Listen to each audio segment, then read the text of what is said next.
In this video, I'm going to show you how you can elevate your content creation with the Tail 2's latest update on their app called OBSBOT Start. Hey, what's going on? It's JP. Welcome to the channel. If you've never been here before and you want to learn all about live looping, live streaming, all the right tools you need for the modern musician, then you've come to the right place. Have a look around the channel, click subscribe, and you'll know when the next video is out. This video is to give you a comprehensive understanding of the enhanced AI capabilities introduced to the OBSBOT Tail 2's camera system and show you what you can do with both photography and videography with AI. Now, whilst the previous OBSBOT products laid down the foundation for AI-driven camera control, the Tail 2 represents a significant leap forward in intelligent functionality. So we've got the Tail 2 here. Let's boot up OBSBOT Start, the app you can get on both iOS and Android. And the first thing we're going to look at is AI tracking activation methods. To get this started, get the OBSBOT Start app from the App Store or from the Google Play Store. I normally have it in my dock, but I've brought it out here just so you can see it, and then we're going to click it. The first thing it's going to do is search for any Tail 2s around, and mine is actually on my Wi-Fi at the moment. It's booted up and it's ready to go. I can even see the battery. I'm going to click on camera. And once we're through, you can see it's actually connected. It shows you in landscape because it is a landscape device, and the same for the phone. What we can do is we can simply double tap. If I double tap, it will automatically start tracking. So if I start moving straight away, it doesn't matter. I can just double tap, and I can double tap again to stop. Don't forget, you've still got the gesture control if you're nowhere near the device, but double tap is really quick. Set up lens tracking instantly by dragging your finger across the screen. All you do is pull to drag the selected area, and then once you let go, it figures it out, and it's instant. You can either double tap to stop that, and it will stop tracking straight away, or if you're tracking and want to go back to one of your predefined positions, you can do. Just press P1. It says the AI target has been cancelled. Humans, animals, even an object. Double click offers rapid automated selection for quick setups, while box select is for precisely selecting the target or the object. Now, there's another feature which is called Only Me. Now, this only applies to track humans, not animals or objects. The Only Me feature is set to ensure unwavering focus on your selected subject. Once Only Me is activated on the Tail 2, it maintains exclusive tracking of that individual, and it actually disregards all the other subjects, even though it knows what they are. For musicians and performers, this is really cool. Imagine you're tracking the singer and they walk behind the guitarist. It'll carry on tracking the singer no matter what. Let me show you. Different location, but still on the Me system. We've got the portrait framing size as number 10, which is the whole body, and we're in single mode. So first of all, with the portrait sizing, it will keep me in frame, keep the whole body in frame, because that's what I've told it to do. And as I'm at the fence here, there's a couple who are walking past, and I'm going to try and walk with them slightly, and you can see it frames them, it zooms out a little bit to keep them in frame, but then it exclusively has me in the shot. Now, the other one is actually group tracking, and you can track groups, you can track multiple people. What's cool about this is it's precise, and it keeps everyone in frame even if people move about, and it's based on the main target whilst keeping everyone else in view. This ensures a perfect group composition. It's great for live events and shows. Again, say a band, or you've got a group of people dancing, you want to keep all of them tracked together. So let me show you how to activate group tracking. So back at the marina, and I'm going to put this into group tracking. So I'm going to walk back and do the same thing. There's going to be quite a lot of people walking around. As you can see, it auto frames. I'm not touching it. I'm not doing any adjustment whatsoever. It keeps me in the frame, actually in the frame, as other people walk by. Even these guys with big pieces of equipment, you'll be able to see in a second, it moves around to show them. And as they walk out of frame, it's left with me. So, because it's on single mode, what I can do is I can go group mode, and then if I double tap you, but then if I move away, it'll still try and keep me in as much as possible until I can go out. But then when I come back in, it'll reframe us both. If I do it in single mode, then it stays focused on you, and of course it just ignores me. If I walk in front, it still stays on you. Now, one of the features I like most is auto zoom.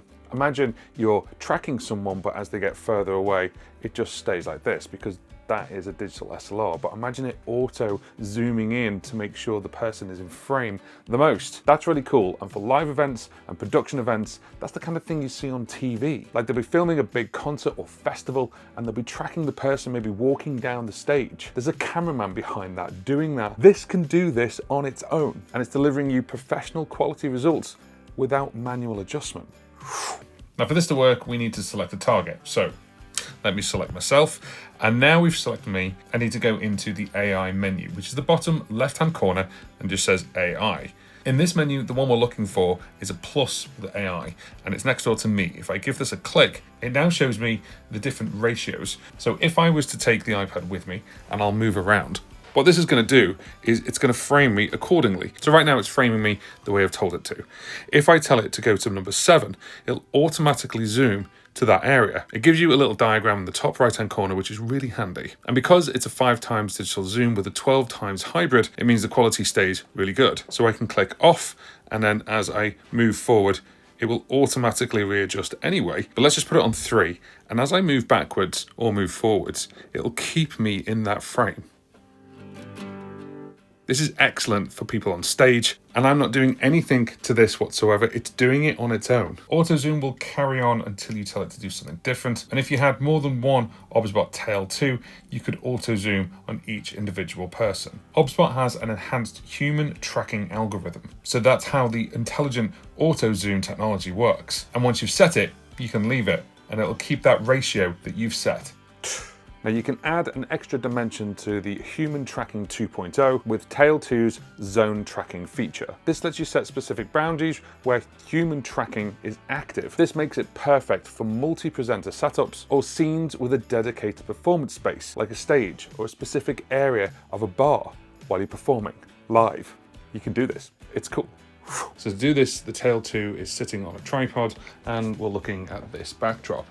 I want to set it so when I'm here, and I'm playing and performing, it tracks me, but when I move beyond a certain point, it stops. I don't want it to see this wall, I don't want it to see beyond this door. So how we do this is we go into the AI button again, and you'll see there is a box with arrows on the side, and it's actually this one. I'll tap it for you, and this is the zones. So we can actually set the range by holding down. We can click set tracking range, and now we can tell it where to look and where not to look when tracking. So what we're going to do is we're going to set this up. So I want it in a specific way. So it's going to be there. That's kind of where we're going to be, and that's fine. So I'm going to actually update that so it knows the zoom is 1.8, and that's fine. But what I want to do is make sure that it can't see beyond a certain way. So I don't really want it to see this with the cables and everything else. So I'm going to set it to probably about there. Then if we hold down, we can update that, and that's minus 1.7. And then the other way, we're gonna let you go to the door, but then that's about it. So we'll hold that one down and update that, and that's 12.6. Now that's been set, I can also set up and down as well, but I'm not going to for this example. What I'm gonna do now is I'm gonna click the tick button at the bottom right-hand corner. So we click that now. And now when tracking zones is switched on, and then we ask it to track me, and by double tapping in the normal way, it'll carry on tracking me, and that's fine, and it'll move around and track me. But then I'll get to a certain point and it will stop. You see that? So it stops, and if I sort of move off the barrier, it could lose me as a tracking. But that's quite cool if you've got a big stage, you only want to track a certain portion of that stage, or you want to track a certain area of the bar. That's quite cool. Let's go this way. We'll move this way. You'll see that it's stopped there. We're at the edge. Now the camera can go 330 degrees all the way around. It can still track what I'm doing and where I am, and that's fine, but it can't go beyond that barrier. So the other question is, while it's tracking me and we've got the zones there and it stops at a certain point and stops at another point, the other question is, what happens if I leave the area? Well, actually, what I'm going to do is I'm going to go out that door. So it should revert to the initial state, aka right in the middle here. So let's leave. So we'll go over here, we'll open the door, and we'll get out. As you can see, it lost the target and it just reverted back to the original. Now, I'm not touching the phone, I'm not doing anything else other than I'm going to walk back in. As I walk back in, it remembered me straight away. That's really cool. So if you have a speaker who has gone off stage and then you want someone to come back on again, you don't even have to do anything. It can just remember who it's tracked, and it's still got the zone tracking, and it won't go beyond a certain point. To stop zone tracking, we just tap the little zone button at the bottom here, and now it'll follow me way beyond the boundary and go wherever we want to. Whilst it's tracking, again, if I was to leave the room,